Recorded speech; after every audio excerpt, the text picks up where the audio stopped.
Hi, Apela. Welcome to the podcast and this conversation today. Hi, Shireen. So glad to be here with you. And I would like to start to ask you if you have a certain meditation or any type of practice that you do on a daily basis that is important to you. Of course. And my practice is that my family, we smudge.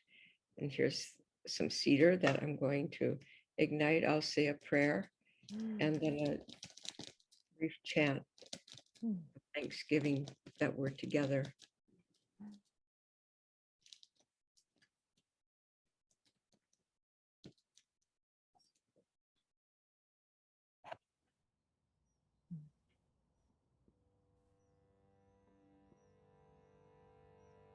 Sungaya Dizan Nyawe Nyawe Onajage Nawe. I give thanks for this virtual fire. Give thanks for this time with Shireen and the circle, the community unseen of ancestors and of those of you listening to this communication. Here, around this fire, we become one.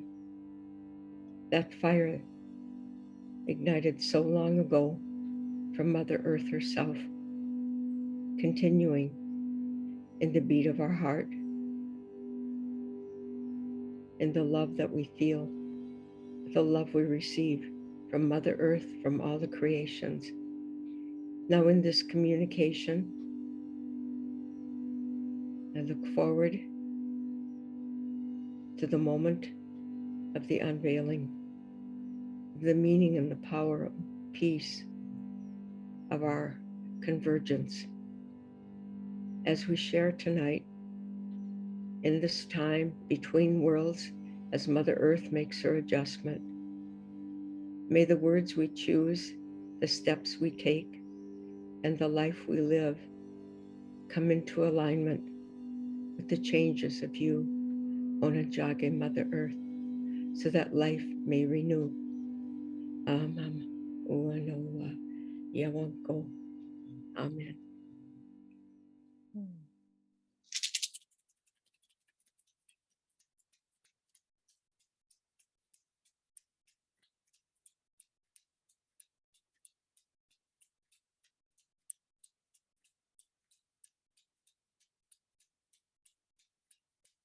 Yahweh go, Yahweh go, Yahweh go, Yahweh go. Yahweh go, Yahweh go, Yahweh go, Yahweh go. Yahweh go, Yah. Ho, he, ho, he, ho, he, ho, he, Yahweh. We go, Yahweh, go, Yahweh, go, Yahweh, go, Yah. We go ya, we go ya, we go ya, we go ya, we go ya, we. Ho he ho he ho he ho he ya hey. We go ya, we go ya, we go ya, we go ya. Woo-hoo!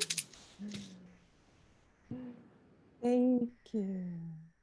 Oh, wow. Okay, so that really directly I started hearing these vibrations here on the left ear. Thank you so much for that. Ah, that was beautiful. And thank you for sharing. And I would love for you to introduce yourself to the listeners here today. You have this incredible background and story that is so unique and beautiful. So, yeah. Well, my name is Apela Colorado. Apela means she helps. I say, well, I hope so. I am Oneida-Gaul, which is people of the long living rock or stone. And I'm also nearly half French.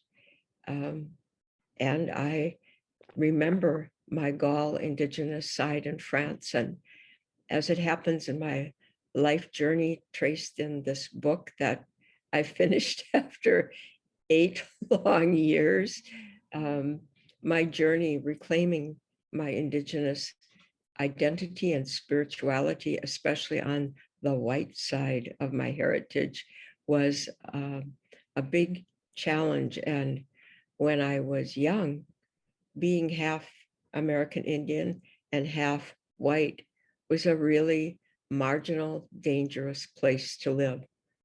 I didn't fit in either world completely. And this curse actually turned out to be a really big blessing once I was able to embrace the darkness, the shadow between the two. Wow, that's beautiful. And what is, so would you like to speak? So you've written this beautiful book that is about, it's woman between the worlds.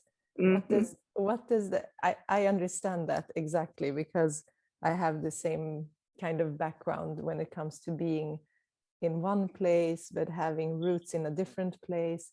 What does that mean for you? Well, woman between the worlds, for Native American belief, there's a cycle of time where humanity is going through changes and developing and growing. And then there's a cycle of time where Mother Earth makes her adjustment and changes. And these can be huge cycles of time, 26,000 years, actually. And at this moment, Mother Earth is going through her changes. So between the worlds refers to that change, and you can see the effects of that change everywhere in the global crises we face and the pandemic we're still in. So that's one level that Woman Between the Worlds manifests in this book. But the other part of the Woman Between the Worlds story opens in the book this way. When I was about 3 or 4, I couldn't have been more, because my grandfather was able to lift me and carry me at that time. So we arrived at my grandparents' house, and it was late in the evening for me as a little child. And surprisingly, I thought my parents would put me right to bed. But no, my grandfather instead took me out of their arms and walked over to the window and opened these blinds. And he was trying to get me to look at something. And I couldn't get what he wanted me to look at. So he took me outside, down the stairs of the old white farmhouse in northern Wisconsin. And then we faced the woods and the nighttime sky. And it was then I realized he wanted me to look at the moon. And while we were looking at the moon, a full lunar eclipse was manifesting. And as the shadow of the earth crossed the light of the moon, the whole forest became still and the stars just glittered. In that moment, something came over me, and I fell into a deep sleep in his arms. That is also the moment between the worlds, right? The shadow of the earth going over the face of the moon, our grandmother. So those are two ways, woman between the world. Oh, that's beautiful. And the work you've been doing for so many years is so important. Maybe you want to share, like, how was your path into what you're doing and what you've been doing up until now? How did it, beside this, like, how did the connection start, and where did everything come from?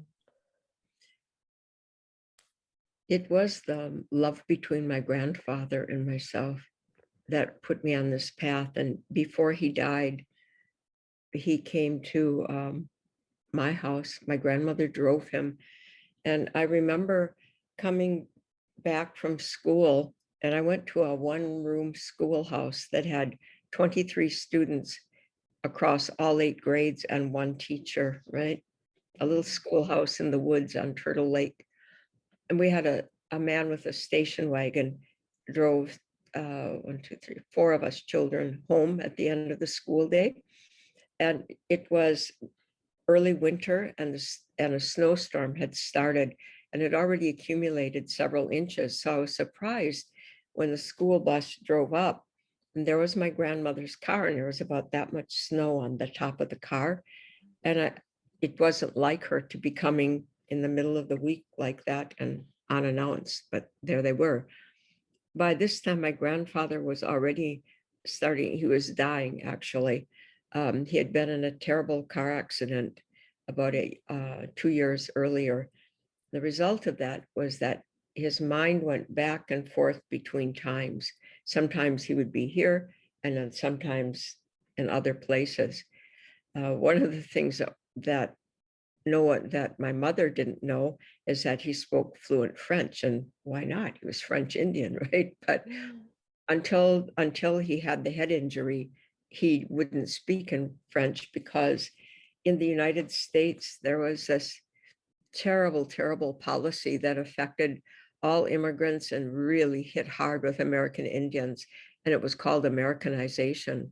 And that's why even today, when you meet people from the US, very rarely do we speak another language. We seem like idiots, but that's a direct outcome of that policy of Americanization. So, for example, when I was in high school and university, I studied like Latin and German, but all what we learn to do is to read it and to write it, but not to speak, right?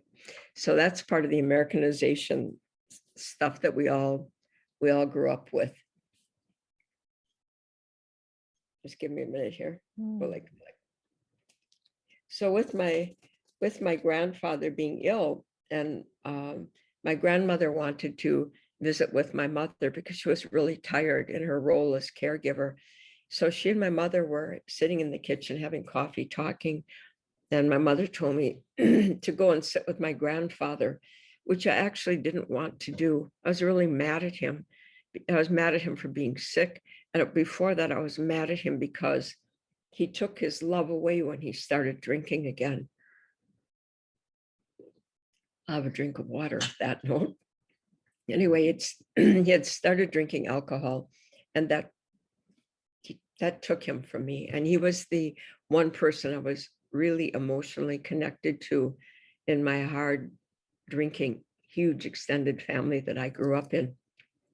So I was sitting with him, and I was seething mad that I had to sit there and watch this old man. He was on a stuffed chair, and he had his cane in front of him. And he looked at me and he said, Apela, when you grow up, you're going to go to university. And then he said, you're a pretty girl and you're a precocious child, and that's going to get you in trouble with boys when you grow up. He said, so now listen to me. And I'm like, ooh, what's this crazy old man going to say now? He said, and then he said the words that changed my life and opened my life up and gave me a path. He said, remember the pipe. And he said it 3 times. And in the background, I could hear my grandmother saying to my mother that he had been asking her for his pipe. And she was not Native, right? And she said, I don't know. I brought every pipe I could find, and the last one he threw at me. And of course, what he wanted was his ceremonial pipe, right? So those 2 messages, to go to university and remember the pipe, that's what gave me the path. And good thing too, because once I was a young woman, and between the worlds, when you start dating and so forth, that's when issues of race really come out. And I was really vulnerable. I didn't know who I was, basically. Once my grandfather had passed away, there was nobody. My mother and father's generation, their main effort was to assimilate. And you probably have seen that yourself in Sweden and with your own family. So they wanted to assimilate. and they work really hard and were successful at it too, which is one of the reasons I could get to go to university. And I was there were about 10 or 12 American Indians before me that ever got to go for a PhD, and one of them helped mentor me so that I could figure out how to get into a university and kind of what to do. So that's what started me on this path, the love of my grandfather. Thank you so much for sharing that. That's beautiful. And it's really, there's so much history that we are not aware of. And then the world, something that I've been thinking about is how it's been like a pattern in the world that the if we look at the history of the indigenous people of different lands that are so connected to the nature, to everything that is there, to ceremony, to like being in communion with everything, and having also been given so much wisdom. If we look at it, all indigenous cultures that are really so rooted in these places in North and South America, in Europe, in Asia, in like all of these, and how much from these civilizations came so much wisdom to that has been the foundation of where we have been going as a species or a humankind. And but for some reason, because it's so powerful, because I was reflecting on this yesterday, why has so from also my Kurdish heritage and these magical lands that is around the mountains of Kurdistan, like why is it so, it's like these opposite forces kind of, because it's you have this softness of being indigenous culture, of being one with the land, of knowing how to grow things, knowing, and then you have this counterpart, which is more the wounded masculine that has wanted to not live in that compassionate and we see what's happened also with in women's history from way back, from priestesses and being in that feminine. So that's also, I see that as a major shift that needs to happen for everyone to heal. But I'm still wondering why. So here in Sweden, we also have indigenous tribes. They're up in the northern parts of Sweden, and we barely know anything, we barely learn anything from these, and they're shamans, and there's apparently still going on some that they are not being treated well, and they're so why, I'm just wondering, why has these people that have been in one place, like my people, your people, it's and then you have this spread of what I would say patriarchal colonization everywhere, and that has almost suppressed that those shifts. Have you have in your research and studies, and when you're communing with spirit, like why is this happening? Has this happened? It's I had one of our chiefs said, speaking of colonists and missionization and so forth, he said, what they do is simple, how they do it is complicated. So what amounts to expropriation, right? Stealing, that's it. But how they do it really is complicated. And now it's institutionalized a lot, and politics and warfare. We had most people listening to this call probably wouldn't realize it, but I founded a nonprofit about 31 years ago called the Worldwide Indigenous Science Network. And the reason I founded it was to help support the traditional practitioners. Sometimes they're healers, sometimes they're teachers, some are women, some are men, right? But I noticed that they are people that serve others and are having such a hard time just to survive, because when communities are oppressed and held down, there are not many resources, and these people who tirelessly serve their own people were really struggling. Not always, but many times. So I wanted, because of my love for my grandfather, I wanted to help those people. And um, I've been asked, like, who was my role model? And my role model was this: when I was already in my 20s, I had the chance to go to Sundance in South Dakota. And we drove up to a little house. It was a shack that was maybe with a slanty roof. And the one wall of the shack was only maybe 6 feet high. So just a little tiny house. And this old grandma was out there, probably my age now, long white braid and long dress on, calico dress. And she was washing some clothes in a wash tub at the back of her house by hand. And when we pulled up, my friend Dorothy and I, and got out of the car, she turned and she just looked at me. And there was just a soft smile on her face. And even though I was headed for a PhD and all that, I said, that's what I want to be when I grow up. Right. And that's what I still want to be when I grow up. So why it happened. Yeah. When I was young too, I used to write poetry. And it got published in Native American newspapers and so forth. And I was really, really angry. I was angry about the loss of culture, about the loss of identity, about the treatment of women. Just is, and my outlet was the American Indian movement, and I'm really happy and proud of that. I was at the AIM headquarters.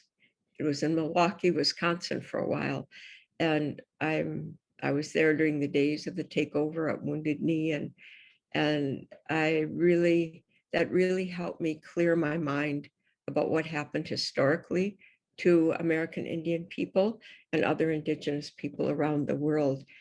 And as Philip Deer once said, the late Philip Deer, when you know the enemy, you cannot lose in 1,000 battles, right? Although you can take a really big clobbering, I can tell you that for sure. You may not lose, but you can get clobbered.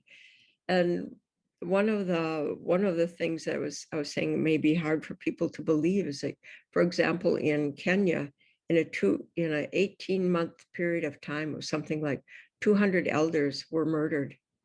And in the elders I work, we just recently helped a traditional healer in Mindanao in the Philippines.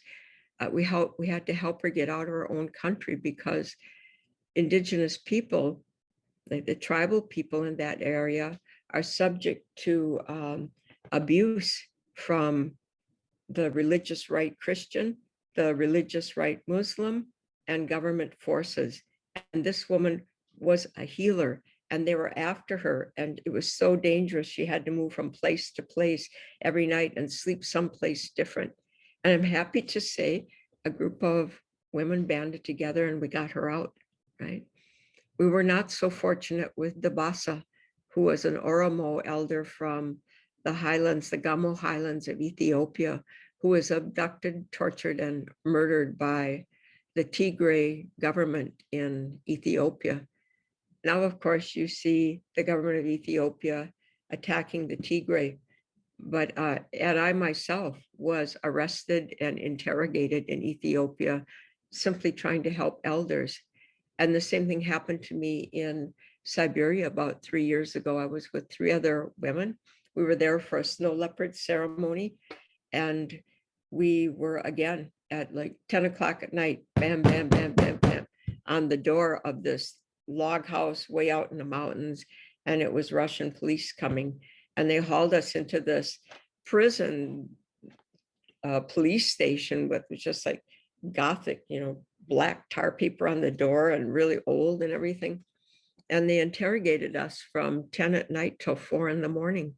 And then they made us sign a confession that we were trying to agitate the Buryat indigenous people against the Russian government. And we were only there to pray, to meet with elders. But that's the kind of situation indigenous people that we find ourselves in. Then here's why. Because 5% of the population globally is indigenous. But guess what? We maintain 80% of the biodiversity and something like 30% of the energy resources on our lands. So this identity, this spiritual power that comes from the earth, is under assault. And my reason for writing this book, Woman Between the Worlds, and also establishing a master's and soon to be doctoral program in Indigenous Science and Peace Studies at the United Nations University in Costa Rica. I'm doing that because my belief is that when we find our identity, when we reclaim our indigenosity, that we cannot lose in 1,000 battles, and we cannot be tricked into destroying the basis of our survival, which is Mother Earth and our bond to the earth, right? So what I learned on my Oneida side, a lot of my indigenous ways as an Oneida-Gaul woman were lost by the time I was young. And they weren't just like lost because people said, oh, never worked anyway, let's forget it, you know. They were lost because of military action against indigenous people in North America, and lost because of relocation, and lost because of federal policy being confined on smaller and smaller parts of land that belonged to us because they were stealing more and more and more, right? So, and then being forced to go to schools of assimilation from the close of the Civil War on. American Indian kids were uprooted from their families. My children's father was like 5 years old, San Carlos Apache, and they came and just grabbed him. He didn't see his family again for 3 years, little tiny child. And that's how these schools were, just rampant with abuse, physical abuse, sexual abuse. So why did we forget who we are? Those are like examples. And I'm not saying this to make people from European culture or any other culture feel bad, because now I'm going to say about my French side, right? So one of the things I noticed going into ceremonies as an adult, because so much had been lost, by the time I was a young woman and in the American Indian movement, we had decided we wanted our culture back. We wanted our ceremonies back. We had churches and taverns, and it never filled that emptiness. And we determined we're going to get it back. So we went out around, we went to other tribes that were more intact, went to our own people back on the East Coast. And who had ended up doing this were my friend Dorothy, myself, a handful of women and kids, and one old man, right? And then we found out that the ceremonies that we were having, like spirit lights come in and twinkle, the floor goes up and down. And if it's in a house, the ceiling is going like this, then nobody's doing it. It's just happening that way. And we thought, well, why else do you do it? You want the direct connection, right? And then we found out that although we were just relearning it and were self-conscious, right? That people from many intact tribes heard the word and were coming to be a part of our ceremonies. So what we learned is that power that you've lost, you can get it back. So once I learned that, I looked at my French side and I said, I want my power back, and I want it back now. So I set about doing that. And what I had learned about reclaiming our Oneida heritage, that helped me come to my French heritage and be able to see what was real. I had a standard to see what was real and what wasn't so real. Because the process of remembering back, there's a lot of trial and error. You don't just come to the source immediately, although if you're lucky, maybe. And now, as I was saying before we started this call, I was sharing with you that I go to the south of France every year, and I go to ceremonies there in the painted caves, and also the home of the Occitan people that amazingly, after a couple thousand years of oppression by Genghis Khan, by Rome, and then by the Inquisition and Catholic Church for another 700 years, that people still are speaking their language there and know that they're Occitan, right? So, and I have a part of my genealogy goes to a little community right near there. So the power we've lost, we can get it back. And that's why I wrote the book. That's why I established the university program. And that's why I'm talking right now. Wow. Thank you for sharing that. That's so powerful. And the work that you've done for all Indigenous people, it's like now a restoration, a healing. Like, I think all of us can work with this from the inside and, of course, externally, to be very conscious and aware. And I think that now is a time when I think a lot of fear can be released so that we can move forward, and to be of course, the situation in certain countries, like you said, I've also seen like the wise women in different cultures are still being hunted down, because Yes. it's still like, it's so much light in these, and so much wisdom and power. So these opposite forces are still working against it, but at the same time now, at least the awareness, the consciousness, the remembering is coming back. And that's happening in this. I see that more and more on social media, and people speaking up, and no longer just being, because it's a wound that has made us silent for a long time. And there's a lot of things that, like shame, like, yeah, everything that's been happening. It's been so important for healers like you, and the work that we all are doing right now is so important, because we're healing from within. And I really think it's interesting with when you look at the indigenous tribes from many places in the world, are had so much wisdom come down from Yes. somewhere. And you see the connection, because I love like ancient civilizations, and learning about the connection also with the whole universe and other planets and star systems, and how amazing that is. And this grid of different types of structures, and I think that it's I have one place that I've been to in the US, since I studied there for a year in California, and I really loved when I came inlands and towards Arizona and Grand Canyon and these places. Then I felt like really this beautiful healing, and also this connection with spirit and everything, and also the Caribbean. So there's so much that's so powerful and beautiful there. And then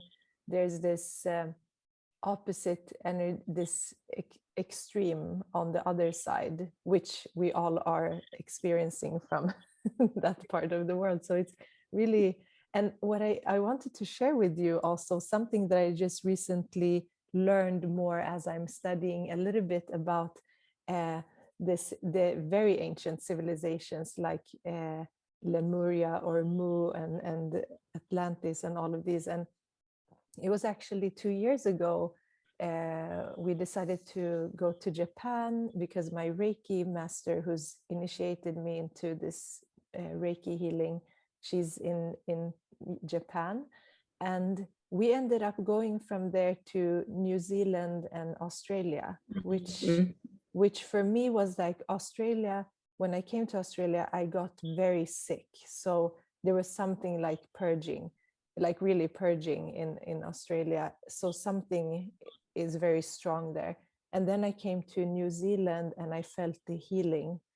And then we said, let's, when we're on this part of the world, because I was also working back then in airlines, it was before everything that I'm doing now. And we said, we have to go to Hawaii. Yeah. And now I understood the connection, with like these connections between, you know, the indigenous also tribes there. There was so much healing when I reached Hawaii. I got new like energy, and Yeah. just connecting with these. It's so feminine. It's like the earth's, I can't even explain it. It's so beautiful. So there's so much healing. And what you're doing also when you're traveling, I'm thinking again about these beautiful energy lines and grids, and you know, to south of France as well, these ley lines that go. So we're like on an energetic level, like healing and reconstructing and connecting back and remembering. And I want to say, here's the challenging part. It is in the remembering. Why don't we remember? Why don't we know right now?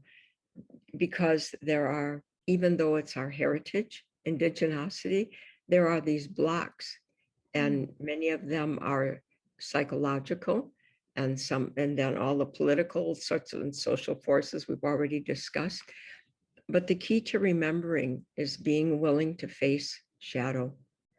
And when I was talking about reclaiming my French side, I would be remiss if I didn't mention to you that I had to face French colonial, I had to face it in a really visceral way. There's one chapter where in the book where I talk about this, and uh, what the French did in Africa and other parts of the world, the colonial French, is just atrocious, atrocious. And part of my genealogy is connected with that. So I was in the western part of Africa, and I was at an indigenous healers gathering of voodoo and practitioners, and actually with a Hawaiian elder, and we were treated as honorary guests. But then we had some time, so we took a boat trip out to Goree Island, which was an island where when the slaves are going to be sent to the New World, they were held there. So we're coming in this boat, this beat up old boat, towards this beautiful island of like painted adobe houses, different colored shutters, and bougainvillea and white sand beach on the island. And then, but as we got closer, this feeling of dread came over me. And I was just recovering from cancer treatment. I had breast cancer and had gone through radiation, and I was really, really ill. I was really thin, really fragile. But this conference was organized by people, dear friends of mine, African-American physicians, and they convinced me if I went, they would keep an eye on me. So that's why I made the journey all the way from Hawaii, where I live, to Senegal. So, and then from Senegal, we went to Benin. So now we're in Benin, and it's over 100 degrees, and you could just see heat waves shimmering on the sand and so forth. And we're coming up to this island. Excuse me, I've got to correct the map. We're back in Dakar. First it was Benin, then it was Dakar, Senegal, and Goree Island is off the coast of Senegal. So off we go. As we approach this island, this dread and sick feeling is coming over me, and then we come close to this big official building with a wall around it, and it's a couple of stories, and it turns out that this was the house of the slaves, where people were going to be sent out or chained. And there was one room for women, one for children, one for men. And then there's like a hole in the ground where if they tried to resist, they get thrown into this hole, and locked there. And they had women, they had chains, so they kept the women so close to the walls, just chained to walls. And then they had one room just for breeding, so they could go enjoy the women. And then you climbed the towers. There was a tower so people could walk onto the ships from this tower. And as I was walking up, it just seemed like I could hear the screams of the people. And there was a doorway, just an open like window in this tower, and down below were rocks and sharks and everything. And the people who just absolutely were not going to be refused to be slaves, they had the choice. It was called the doorway of no return. They could jump to their death or get on the ship, right? So when I'm there, what I find out is who is doing all that. Up on the second floor was the home of the French people, who were the colonizers, who are creating all this horror, right? Just this pure horror. And I felt I just wanted to die. And I was already so weak and sick, but I was crowded. And when we're kind of going out of this building, I was just surrounded in a sea of African healers. And in that moment, I realized, like, wow, I'm the white woman, like I'm the French person. And just then the main healer, who had the power of waters, they called him kind of a Nick slang, Mami Wata, but he had the beautiful, beautiful man. He looked like Gandhi, right? And it happened that the crowd just moved him near me. And he looked at me and he said, with this beautiful smile, even though he didn't speak English, he said this in English, "Hello, my sister." Oh, I really just cried and cried and cried. I said, if he could forgive me, then surely I could find a way to forgive me. So there's no reclaiming our indigenosity. There's no reclaiming our spiritual powers if we first don't walk through the hell that we participated in and help precipitate. And we need to do that we don't unconsciously project it today.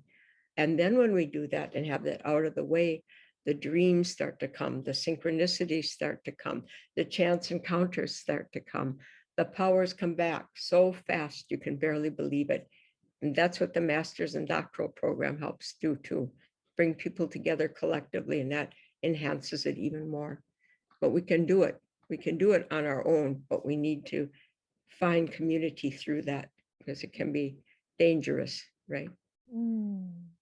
So, wow, what a story and journey. And I'm sure that you have so many more stories that you could share. And I hope that,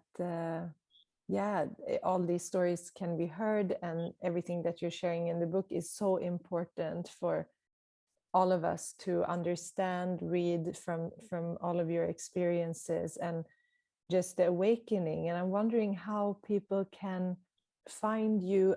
So you have the book that is coming out, and it's Women Between the Worlds. And is there any way that people can connect with you through your organization, and also help out in any way? How is that right now, your work within they can contact me through my nonprofit, which is where I am every day. And it's info@wisn.org. Here, I'll put it in the chat, okay? Yeah, I'll add it to the show notes, so that people can find you there. And your book is available to pre-order up until when is the release date of July 20th. Oh, beautiful. So in the shifts between Cancer and Leo season, that's beautiful. So it's going to be a nice birthing of the book, and I'm so excited for you. And it's such an important work, so I'm so happy that you're sharing it in your book, and that we can take part of it, because it's so beautiful and so healing, everything that you're talking about. So I really want to thank you for sharing today. Is there any last thing you want to share before we end the conversation? Don't give up on yourself. The power is not, elders told me as a young woman, the power is not lost, you are. And then it turned out, oh, I got unlost, and the journey is just the best journey, reconnecting with our ancestors and Mother Earth, and I wrote this book. I did this stuff because I never want young women, especially, to be as lost as I was. I want to help. I want to see you stand in your full power and glory. Thank you so much. So I'd like to close now. When I began the interview with you, Shireen, then I called the ancestors, and now they've been with us. And just like any beloved family and friends with us, we say thank you. Yawanko, ancestors. Yawanko. May the people hearing this recording and Shireen herself be blessed, be renewed and fulfilled in the reclamation of their indigenous sacred powers and responsibilities. We love you, Mother Earth.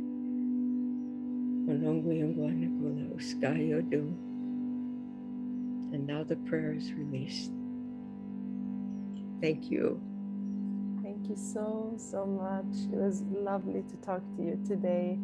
And thank you for sharing everything that you did. You're welcome.